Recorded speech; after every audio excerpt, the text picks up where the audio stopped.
Provide $2,100 for prom. My mom said, "You already have plenty." My sister's child messaged me. I replied, "Go work for it." Moments later, my sister demanded, "Give it or be cut off." That night, I canceled their mortgage autodraft.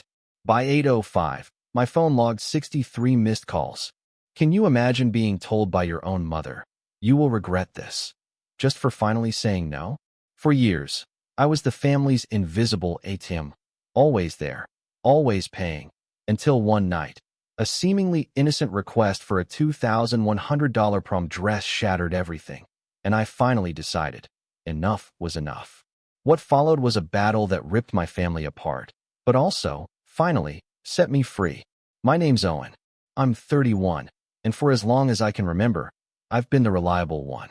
You know, the quiet middle kid who shows up early, fixes the Wi-Fi, and just holds things together. Not the golden child, not the disaster, just the guy in the background making sure everyone else's world didn't completely fall apart. I work at a hospital, so I naturally gravitate towards order. Lists, budgets, routines. Coffee at 6:10, work by 7:40, home to a calm apartment with plants that somehow survive me. I don't drink much, I don't post much. I'm the person people call when they need something boring handled, and that became my identity years ago. Free labor in a family that ran on favors they never called favors. Growing up, my older sister, Jenna, was the star. Homecoming queen, fast at making friends, even faster at making messes other people, usually me, cleaned up. Mom adored her. "Jenna's got a bright future," she'd say. "She just needs a little help." And that little help, always turned into a lot of help. My younger brother, Max, learned early to keep his head down. Me? I learned to pay for things without making a sound. I wasn't always the walking wallet. It started small. I was 18, working nights at a grocery store while Jenna was finding herself. She'd borrow $50, send a heart emoji as a receipt. Mom would chime in, "You know your sister. She'll pay you back when her life calms down." Her life never calmed down. The requests grew bigger. Car insurance, a deposit, a missed phone bill. There was always a reason, always a promise, and then a silence so long it made arguing feel petty. Then, when I was 24, Dad died. After the funeral, Mom pulled me into the hallway, right by the laundry room. "I can't do this alone," she murmured, not quite crying, but definitely performing sad. "We'll figure it out together." I remember nodding. That we turned into me faster than you could blink. By 26, I was quietly paying small things. By 28, I was paying big things, things with my name attached. I told myself I was preventing chaos. I told myself I was the only adult in the room. The truth? Simpler, harsher. I didn't want to be yelled at. Last month, my niece, Chloe, Jenna's daughter, turned 17. She's smart, funny, and sometimes, worryingly, a little too much like her mom. I buy her books. I fix her laptop. I try to be the safe one, the one who shows up and doesn't make her feel like a burden, not the lecture guy. My story doesn't start with some dramatic betrayal out of nowhere. It starts on an ordinary Tuesday night, in my quiet kitchen, stirring pasta. My phone lit up. Max had just sent me a photo of his cat sleeping like a croissant, and I was smiling at that when a new message slid in. Unknown number, but not unknown at all. "Hey, Uncle O, can you send me $2,100 for prom?" I stared. I blinked. Read it again. $2, 100 for prom? Another message popped up. "Mom said you have enough. Hair, dress, nails, everything. I can pay back once I start my summer job." "Father," my stomach went weirdly light, like missing a step in the dark. I wasn't angry yet. I was just tired. Bone-deep tired, in a way that hummed behind my eyes. Then Mom called. I let it ring twice, then answered. Her voice, warm and practiced, immediately hit me. "Owen, honey," Chloe reached out. I told her to. "You've got enough right now, and this is special. Senior prom is once in a lifetime. Don't be difficult." "Did you tell her to text me?" I asked, my voice flat. "I told her family helps family," she said. "I expect you to do the right thing." In the background, I could hear Jenna laughing, the clink of ice in a glass. Someone said, "He'll do it." That was the first trigger. Not the number, not the dress, but the assumption. The way "you've got enough" had always meant we are entitled to it. The way my entire life, my carefully built security, was just a communal wallet. I put the spoon down, the pasta slowly turning mushy, and looked at the clean lines of my kitchen. The bills neatly clipped on the fridge, the calendar with boxes checked off. All the quiet order I'd built so they couldn't drag me under. "Mom," I said, "I'll call you back." I didn't. I stood there, thinking about every time "you've got enough" had been a permission slip for them to take. My phone buzzed again. Not Mom. "Chloe, please." A photo of a dazzling dress she liked. Then, before I could reply, a new message from Jenna. "We need the money tonight. Don't make this a thing." Something in my chest clicked. Not a snap. A quiet, terrifying click. Like a lock finally turning. I learned to carry other people's weight early. When Dad got sick, Mom asked me to build a spreadsheet to track medications and bills. "You're good with numbers," she'd said. What she meant was, "You can be in charge." I didn't mind helping. I minded that help became duty, and duty became debt. In our house, love sounded like invoices. After Dad passed, the mortgage became a dragon in the corner. "We're a little behind," Mom said, which actually meant months. The bank started sending letters. Jenna cried on the porch. Max avoided the kitchen entirely. I picked up a second contract on top of my hospital job, doing freelance server cleanups at night. When the bank threatened to accelerate, I did the paperwork to refinance. Then, I put their new mortgage on auto pay from my account, temporarily, until Mom's finances stabilized. "Just 6 months," she'd promised. "You'll barely notice." I noticed. Oh, I always noticed a second rent payment. But I let it happen. Because every family dinner came with a speech about sacrifice. Because every time I hesitated, Mom would tilt her head like I'd failed a test I didn't know I was taking. Because Jenna would send, "You're a lifesaver," followed by a selfie with Chloe and a heart filter. Because Max would text, "You okay?" and I'd lie back, "Yeah." The list grew. Phone plans, a blown transmission, 2 emergency room copays, a week of groceries that somehow included designer candles. My credit score climbed because I never missed a payment. Their expectations climbed faster. I remember the first time I said no. Jenna had accidentally overdrawn her account by $380 buying festival tickets. She called me at work, crying. "They're going to charge me fees and then more fees, and I'll drown." "You can return the tickets," I'd said. Silence. Then, "You're really going to doom my summer over $300. I caved. I felt guilty for a week, and then that guilt calcified into something uglier, resentment. I tried to scrub it away with logic. Asterisk, it's just this once. I don't want to listen to Mom call me cold. Asterisk, the problem with being dependable is that people stop seeing you as a person. You become an ATM with a familiar face, a ride that runs even when the meter's off. At 29, I paid off the last of my own student loans. I thought that would feel like air, like freedom. Instead, it felt like a sign flashing over my head. Available funds. Mom's language shifted. "Since you're debt-free," she'd begin, and I'd brace myself. I tried to set small boundaries. I took Mom off my Amazon account.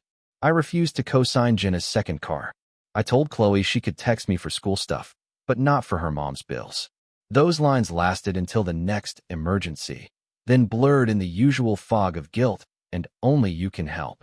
One night last year, Max called me from a parking lot, whispering. "They're fighting again," he said. "Mom told Jenna she has to start acting like an adult.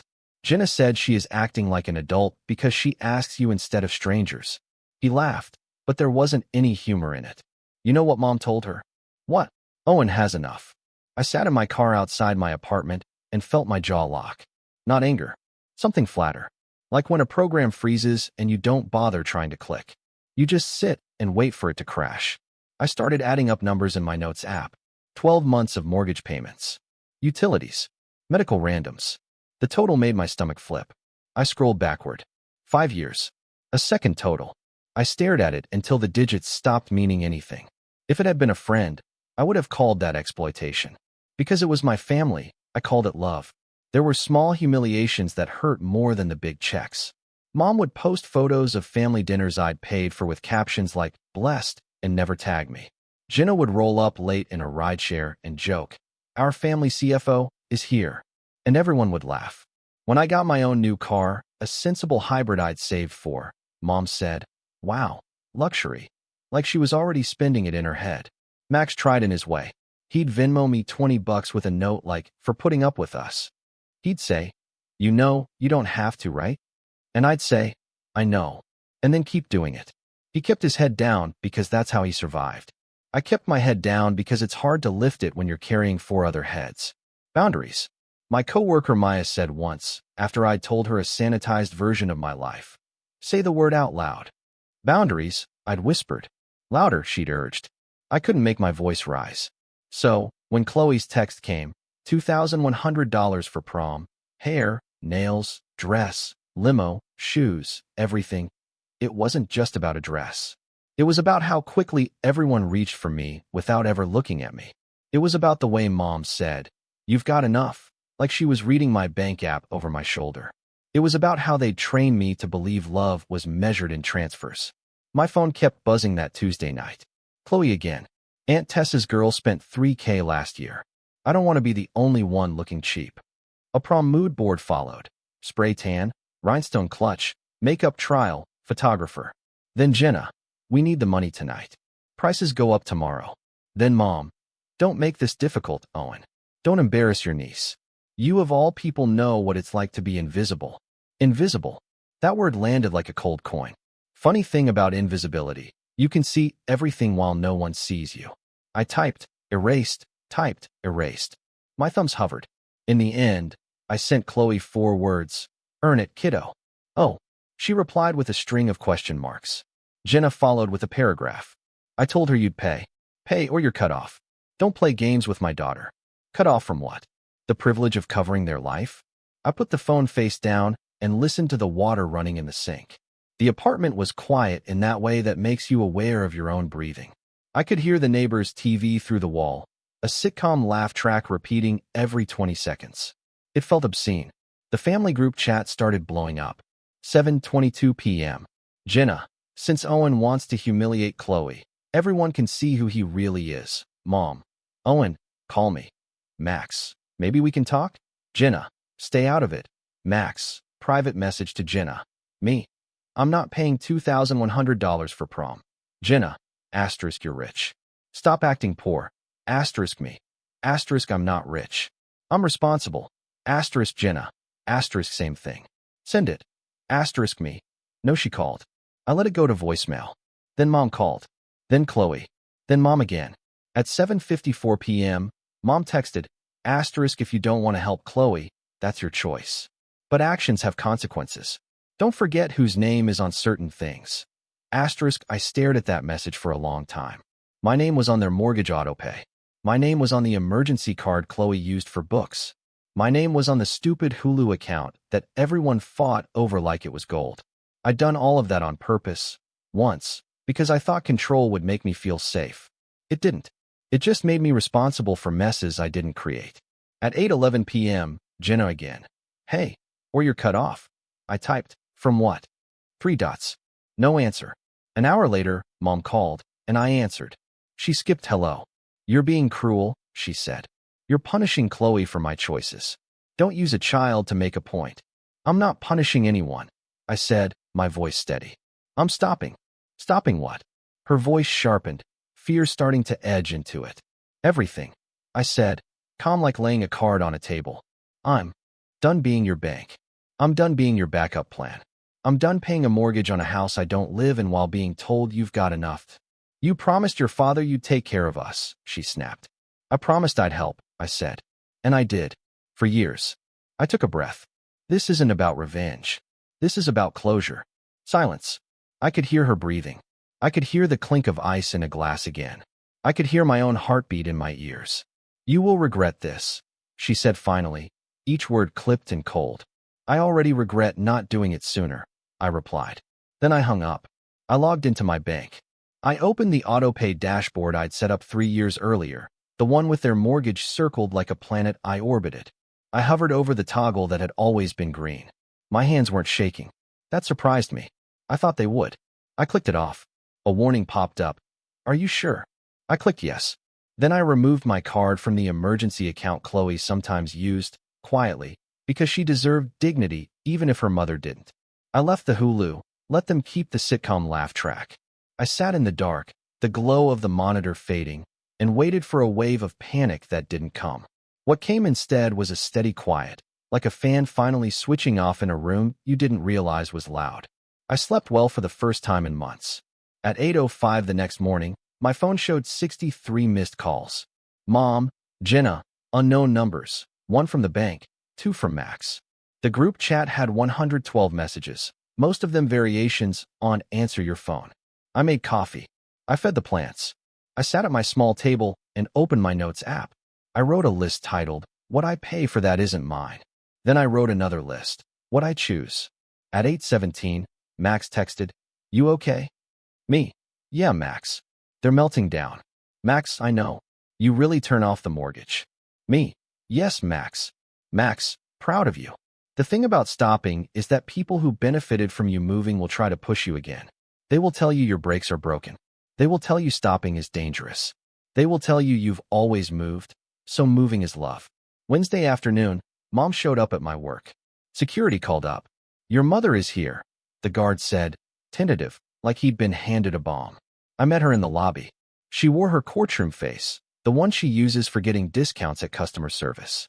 "We need to talk," she said. "We're in a hospital lobby," I pointed out. "Talk." She folded her arms. "You embarrassed me. The bank called. Do you know how that felt? Like accountability?" I said. "Like betrayal. After everything I've done for you," she snapped. I kept my voice even. "What have you done for me lately that didn't come with a bill?" Her mouth opened and closed. She switched tactics. "Your niece is devastated. Jenna had to tell her she can't go to prom now." "That's not true," I said. "I said she can go. She just can't buy the $500 shoes and the $300 spray tan and the $1,200 dress in one night. She can work." I did. "That's cruel." "It's reality," I said. "And it's a lesson I wish someone had given Jenna sooner." "We're family," she said, softer, trying for sympathy. "Family helps. Family also respects boundaries," I countered. "You've spent 5 years treating my paycheck like a group project." "It isn't." Her eyes narrowed. "Fine. If you won't help, don't expect invitations. Don't expect to be part of anything." "I expect honesty," I said. "I expect gratitude. I expect you to stop telling people Owen has enough, like it's a coupon." I took out a folded sheet of paper from my pocket. I'd printed my list. "Here's everything I've paid since Dad died. Mortgage totals, utilities, medical, groceries, cars. I'm not asking for it back. I'm asking for recognition that it happened." She didn't take the paper. She looked at it like it might bite. "You kept track." "Of course I kept track," I said. "No one else did." She left, angry and empty-handed. An hour later, Jenna posted a story. A photo of Chloe's tear-streaked face, captioned, "When a grown man ruins your senior year." I didn't engage. I turned off my phone for an hour and stared at a blank wall until the urge to explain myself passed. Max came over that night with takeout. He kicked off his shoes and looked at my plants like they were new. "You really did it?" he said. "I guess," I replied. He nodded. "I told Mom if she keeps calling you, I'm blocking her for a week." He shrugged. "Small boundary." We ate in companionable silence. "You okay being the villain for a while?" he asked. "I've been the villain before," I said. "For not smiling enough. For buying a car that wasn't old. For saying no to a second phone line. Villainy seems flexible." He laughed. "Chloe texted me," he said. "She asked if prom was really off. I told her to ask you about jobs." Chloe did text. "What jobs are good?" I sent her a list. Weekend shifts at the bookstore, a tutoring center that needed math help, a cafe that tipped well. She didn't answer that night. The next morning, she sent. The bookstore called me back. A beat later. "Do you think the red dress is too much?" She included a photo of a different dress. "Cheaper. Still pretty. I can pay half if you put in for shoes," she wrote. "Deal." I said, 50/50ths. "You keep receipts." For the first time in days, I smiled without feeling guilty for it. Mom, meanwhile, escalated. She called my aunt, my grandmother, my dad's best friend. My phone filled with messages that all sounded the same. "We're worried about the family. It's just money. You'll regret this when your mother is gone." I replied once, to everyone at once, in the group chat. "I love you all. I am not discussing my finances with anyone but me. I will not be paying the mortgage. I will not be funding prom. Chloe and I have made an arrangement she agreed to. Please respect that. Future attempts to shame me will result in blocks." Jenna fired back immediately. "You're heartless. You like control. You like watching us squirm. I typed and deleted 3 responses, then landed on the only thing that felt true. I like peace, I wrote. And I'm choosing it. 2 days later, the bank sent a late notice to Mom. She forwarded it to me with, "Look what you did." I didn't reply. It wasn't my name on the loan. It was my money on the auto pay. Those are different things. On Friday, I met with a therapist for the first time. Maya had slipped me a card months back. "Just try one session," she'd said. The therapist's office was quiet, full of plants like mine. I sat on her couch and told her I felt like I'd stepped off a moving treadmill and my legs still thought they were running. She asked, "What do you want your life to look like if your family never changes?" No one had ever framed it like that. I said, "Calm. Honest. Mine." She nodded. "Then your job isn't to make them change. It's to hold your line. Holding a line is harder than drawing it." The next week, Mom called only 3 times. Jenna called twice. Chloe texted me a photo of a pair of shoes she'd found on sale, with the caption, "Earned." I sent her a thumbs up and, because I'm me, asked for the receipt. Max and I started a new habit. Sunday mornings, coffee at my place, phones face down. We talked about stuff that wasn't family, work, his cat's antics. The world felt bigger when I wasn't measuring it in emergencies. The first month without the auto pay, Mom posted a vague status. "Sometimes the people you raise disappoint you." I didn't take the bait. The second month, she texted, "I'm selling the SUV." I replied, "That sounds responsible." Responsibility looked different on them. Jenna picked up extra shifts at the bar. She complained loudly, of course. She still found a way to buy a new jacket. People like Jenna always do. But the calls slowed. The demands softened from "now" to "if you can." I answered no to both. At Chloe's prom, she sent me a bathroom mirror selfie. Red dress, simple hair, shy smile. "Thank you for the ride," she wrote, meaning the shoes, the bookstore tip, the quiet push toward dignity. "You did the work," I wrote back. "You look great. Be safe." She sent a heart. Not the filtered kind. The real, gray iMessage one that means got it. A month after everything, Mom asked to meet somewhere public. We chose a diner. She arrived with a folder. I arrived with low expectations. "I wanted to apologize," she said, and then immediately added, "for how you took things. Old habits die hard." "We can stop there," I said. She sighed. "You changed." "I grew," I said. "There's a difference." She slid the folder across. Inside was a budget. Actual numbers. A list of expenses with her handwriting next to each item. "The bank helped," she said, almost embarrassed. Max sat with me. I felt something unclench in my shoulders. "Good," I said. She looked at me like she was trying to read code. "I don't like seeing you as the bad guy," she said. "I don't like playing that part," I replied. "But I won't play the bank anymore." We ate in a strange truce. She tried small talk. I gave small answers. "Before we left," she said, "Chloe told me you split the shoes." "Thank you. Chloe earned them," I said. On the way out, she touched my arm. "You're still invited to Sunday dinner," she said. "No strings." "I'll think about it," I said, and meant it literally. Not as a test, not as a manipulation, but as a choice I could make without a bill attached. Back home, I stood in my quiet kitchen and looked at the calendar. No red due dates for a house I didn't live in. No text overlays asking for just a little. A space where an autopay used to be. It felt like a room after you moved the heavy furniture. The grooves still in the carpet, the air a little different, the floor easier to sweep. I wrote Chloe a recommendation for the bookstore to help keep her. I helped Max set up his own budget app. I blocked Jenna for a week when she got nasty, then unblocked her when she sent a 2-line apology that wasn't perfect, but it was something. I don't owe anyone my peace. I'm not a villain for choosing it. I'm not invisible. I'm a person who stopped a machine that only ran if I kept feeding it. If there's a moral, it's ordinary. Love isn't measured in dollar amounts. And real help has receipts and respect. I won't fund another adult's emergencies.